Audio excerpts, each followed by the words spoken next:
మహాగణాధిపతే నమః. సదాశివసమారంభం శంకరాచార్యమధ్యమాం అస్మదాచార్యపర్యంతాం వందే గురు పరంపరాం. శ్రీమాత్రే నమః. ప్రేక్షకులందరికీ స్వాగతం. 2024 సంవత్సరంలో ద్వాదశ రాశుల వారికి శని భగవాన్ యొక్క సంచారం వల్ల ఎటువంటి ఫలితాలు ఉండబోతున్నాయి, వీళ్ళు ఎటువంటి పరిహారాలు చేసుకోవాలి, అలాగే ఎటువంటి విషయాల్లో జాగ్రత్త వహించాలి, వీళ్ళకి అసలే ఈ సంవత్సరం 2024 సంవత్సరం శని గ్రహం యొక్క సంచారం వీళ్ళకి అదృష్టమా, దురదృష్టమా, లేదా లాభమా, నష్టమా అనేది మనం తెలుసుకుందాం. ముందుగా సహజంగా శని భగవానుడు కానీ చూసుకుంటే ఈయన ప్రస్తుతం కుంభరాశిలో స్వక్షేత్రంలో మూల త్రికోణ స్థానంలో ఈయన సంచారం చేయడం అనేది జరుగుతోంది.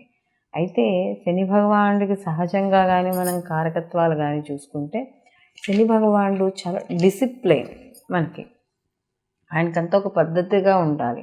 అలాగే సేవాకారకుడు, పెద్దల యందు, గురువుల యందు, తల్లిదండ్రుల యందు ఎవరు అయితే ప్రేమగా వ్యవహరిస్తారో వాళ్ళ మీద ఆయన యొక్క అనుగ్రహం అనేది ఎక్కువగా ఉంటుంది. అలాగే ఈయన కూడా మనం ఈ శని భగవానుడు కానీ చూసుకున్నప్పుడు ఈయన ఓర్పు, ప్రతిదాన్ని కూడా చాలా ఓర్పుగా ఉంటారు. అలాగే ఒక నియమబద్ధత, ఇలాంటివన్నీ కూడా శనికి సంబంధించిన కారకత్వాలుగా చెప్తాను. అందుకనే ఎక్కడా చూడండి మూలలు కానీ ఎక్కడైనా ఇల్లు కూడా శుభ్రంగా ఉండాలి. ఈ ఇల్లుతో పాటు మనకు చెప్పేది ఏంటంటే ఆయన మలిన పదార్థాలు ఎక్కడా ఉండకూడదని, ఇలాంటివన్నీ చెప్తారు. కాబట్టి ఇల్లు ఎప్పుడూ కూడా ఈ శుభ్రంగా ఉంచుకోవాలి. శని ప్రభావం అంటే వ్యతిరేక ప్రభావం మన మీద ఉండకుండా ఉండడానికి ఇంటినే కాదు, ఇంటితో పాటు చివరికి మనం వాష్రూమ్స్ని కూడా శుభ్రంగా ఉంచుకోవాలి అని చెప్తారు. అలాగే ఇక్కడ రవి వచ్చేటప్పటికి కర్మకారకుడు, శని వచ్చేటప్పటికి కర్మకారకుడు. ఈ కర్మకారకుడైన శని భగవానుడిని యొక్క అనుగ్రహం పొందాలి అంటే ఆయన ప్రీతి కొరకై మనం ఇందాక చెప్పుకున్న విషయాలు అన్నీ కూడా చేయాల్సి వస్తుంది. అలాగే ఎక్కువగా మన చేత కర్మను చేయిస్తాడు, అంటే శ్రమింపజేస్తాడు. ఎప్పుడైతే శ్రమ అధికంగా ఉంటుందో ఆ శ్రమ చేసి చేసి మనకు తెలియకుండా మనలో ఉన్న ఒక టాలెంట్ని బయటికి తీయడం అనేది కేవలం శని భగవానుడికి మాత్రమే సాధ్యమైనది. ఎందుకంటే మిగిలిన గ్రహాలన్నీ కూడా అవి అంటే ఆ స్థానాల్లో బాగుంటాయి, మనకి మంచి ఫలితాలు ఇస్తాయి, లేకపోతే లేదు. ఒకవేళ ఆయన వాటి వచ్చే మహర్దశల్లో కానీ అంతర్దశల్లో కానీ అవి ఇచ్చే ఫలితాలు ఇచ్చి వెళ్ళిపోతూ ఉంటాయి. కానీ శని భగవానుడు అలా కాదు. ఆయన ఒకసారి ఒక జీవితంలో ఒక స్థాయి కానీ ఇచ్చాడు అంటే అది తొందరగా పోదు. ఇచ్చింది తొందరగా తీసుకోవడానికి ఇచ్చాడు అంటే స్టాండర్డ్గా ఉంటుంది అని అర్థం అన్నమాట. కాబట్టి అలాంటి శని భగవానుడి యొక్క ఈ సంచారం వల్ల, కుంభరాశిలో సంచారం వల్ల ద్వాదశ రాశుల వారికి ఏ విధంగా ఉంటుంది అనే విషయాన్ని ఇప్పుడు మనం తెలుసుకుందాం. సింహరాశికి అధిపతి రవి. సింహరాశిలోకి మఖ 1, 2, 3, 4 పాదాలు, పుబ్బ 1, 2, 3, 4 పాదాలు, అలాగే ఉత్తర 1వ పాదము మనకి సింహరాశిలోకి రావడం అనేది జరుగుతుంది. ఈ సింహరాశికి కానీ మనం చూసుకున్నప్పుడు ఇక్కడ కూడా ఈ శని భగవానుడికి అలాగే ఈ రవికి కూడా ఇద్దరూ కూడా శత్రువులే, తండ్రి కొడుకులే అయినా కూడా శత్రువులే. ఈయన ఆత్మకారకుడు, ఆయన కర్మకారకుడు. అయితే ఈ శని భగవానుడు ఎక్కువగా అంటే ఒకరికొకరు శత్రుస్థానాలు కాబట్టి కాస్త విరుద్ధ భావనలతోనూ విరుద్ధ నడవడికలతోనూ ఇక్కడ ఉండడం అనేది జరుగుతుంది. అయితే ఇక్కడ మనకి ముఖ్యంగా చూసుకున్నప్పుడు ఈ సింహరాశి వాళ్ళకి ఈ యొక్క శని భగవానుడి యొక్క సంచారం కానీ చూసుకుంటే షష్టమ సప్తమాధిపతి అయిన శని భగవానుడు ఇప్పుడు 7వ స్థానంలో సంచారం చేయడం అనేది జరుగుతోంది. అయితే ఇక్కడ శని భగవానుడు ఏ భావంలో ఉంటే ఆ భావానికి సంబంధించిన ఫలితాలు ఇబ్బంది పడడం అనేది జరుగుతుంది గోచార రీత్యా. ఎందుకంటే జన్మజాతకంలో ఆయనకుండే దశలు మహర్దశలు బాగుంటే ఓకే, అది బాగుంటుంది. కానీ గోచారంలో ఇక్కడ శని భగవానుడికి ఏ రాశిలో ఉంటే ఏ స్థితిలో అంటే ఏ భావంలో ఉంటే ఆ భావాన్ని కాస్త ఇబ్బంది పెట్టడం అనేది జరుగుతుంది. అయితే ఇబ్బంది పెట్టినా కూడా చివరిలో ఒక మంచిని చేసి మాత్రం తప్పకుండా శని భగవానుడు వెళ్తాడని చెప్పవచ్చు.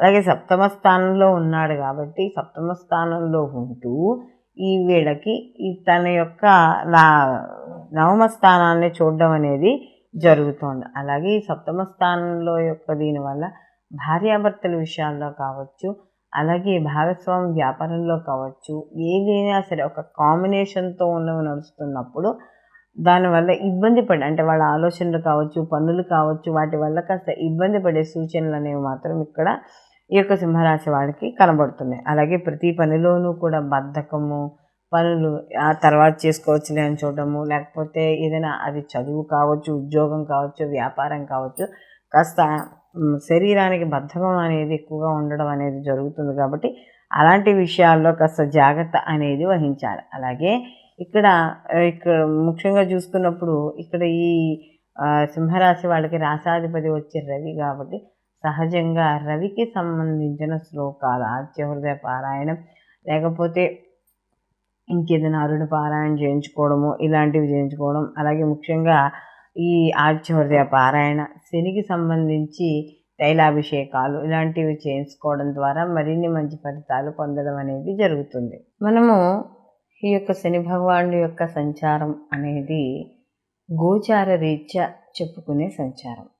అయితే ఇక్కడ గోచార ప్రకారము మనకి శని భగవానుడు ద్వాదశ రాశుల్లో సంచరించేటప్పుడు ఎలా ఉంటుంది అని కానీ తెలుసుకున్నప్పుడు మనకి ఈ సంచారం వల్ల చాలా మటుకు అంటే ఆ శని భగవానుడు ఉన్న ఏదైతే ఆయన యొక్క స్థితి ఉందో ఆ స్థితిని బట్టి శుభాశుభ ఫలితాలు ఇవ్వడం అనేది జరుగుతుంది. ఎందుకంటే సహజంగా చాలామందికి ఈ ఏలినాటి శని, అష్టమ శని, అర్ధాష్టమ శని వీటిల్లో శని భగవానుడు ఎక్కువగా బాధపడతాడు. అలా అని మనకి కొంత అవగాహన అనేది ఉంది, అందులో కొంత వాస్తవం కూడా. ఎందుకంటే జన్మజాతకాల్లో ఉండే ఫలితాలకి గోచార రీత్యా ఉండే ఫలితాలకి కొద్దిగా వ్యత్యాసం అనేది ఉంటుంది. అందుకనే శని భగవానుడి యొక్క అనుగ్రహం పొందడానికి చాలామంది ఏం చెప్తారు అంటే ఆయన యొక్క అనుగ్రహం పొందాలి అంటే ఎక్కువగా దైవారాధన మనం చేయాలి. అలాగే కర్మను ఎక్కువ చేస్తూ ఉండాలి, సేవా కార్యక్రమాలు ఎక్కువ చేస్తూ ఉండాలి, ఎవరికైనా దానం చేస్తూ ఉండాలి. మనకున్న దానిలో ఎంతో కొంత ఒకరికి పెట్టాలనే భావన అనేది ఉండాలి. అలాగే అధర్మమైన పరిపాలన కానీ లేకపోతే అధర్మంగా సంపాదించే డబ్బులు కానీ ఇవన్నీ కూడా సంపాదించి పెట్టుకోవడం వల్ల ఎక్కువ కాలం ఏమీ నిలబడవు, అవన్నీ కూడా పోవడం అనేది జరుగుతుంది. కాబట్టి ఇక్కడ శని భగవానుడి యొక్క అనుగ్రహం పొందడానికి శని ప్రీతి కొరకై అందరూ కూడా ఈ యొక్క శని భగవానుడికి సంబంధించి మనకి ఈ జపాలు కానీ తైలాభిషేకాలు కానీ లేకపోతే శివాలయంలో మనకి ఆయనకి సంబంధించిన అభిషేకాలు కానీ ఏవో ఒకటి ఇలా ఆయనకి సంబంధించినవన్నీ చేసుకోవడం, నిత్యం ఏమీ లేకపోతే కనీసము కాలభైరవాష్టకాన్ని చదువుకోవడం, మనకి ఉండే వీధిలో కుక్కలు లాంటివి ఏవైనా నల్ల కుక్కలు లాంటివి ఉంటే వాటికి రోజు కాస్త పెరుగు అన్నాన్ని పెట్టడం, ఇలాంటివి చేయడం ద్వారా కూడా ఆ శని భగవానుడి యొక్క అనుగ్రహము పొందడం అనేది జరుగుతుందన్నమాట. ఎందుకంటే ఇక్కడ శని భగవానుడు ఎవరు ఏది ఇచ్చినా ఇవ్వకపోయినా కూడా మంచి ఎంతలా ఇస్తాడో అనిచ్చే చెడు ప్రభావం కూడా అలాగే ఉంటుంది. కాబట్టి రెండింటినీ తట్టుకోవాలి అంటే తప్పకుండా ఆ శని భగవానుడి యొక్క అనుగ్రహం ఉండాలి. కాబట్టి అందరూ కూడా వాళ్ళ జాతకాలను అనుసరించి గోచార ఫలితాలను అనుసరించి తప్పకుండా ఈ శనిగ్రహానికి సంబంధించిన పరిహారాలు పాటించడం ద్వారా జీవితంలో అత్యున్నత స్థాయికి వెళ్ళడం అనేది జరుగుతుంది. సర్వే జనా సుఖినో భవంతు, లోకా సంస్థ సుఖినో భవంతు.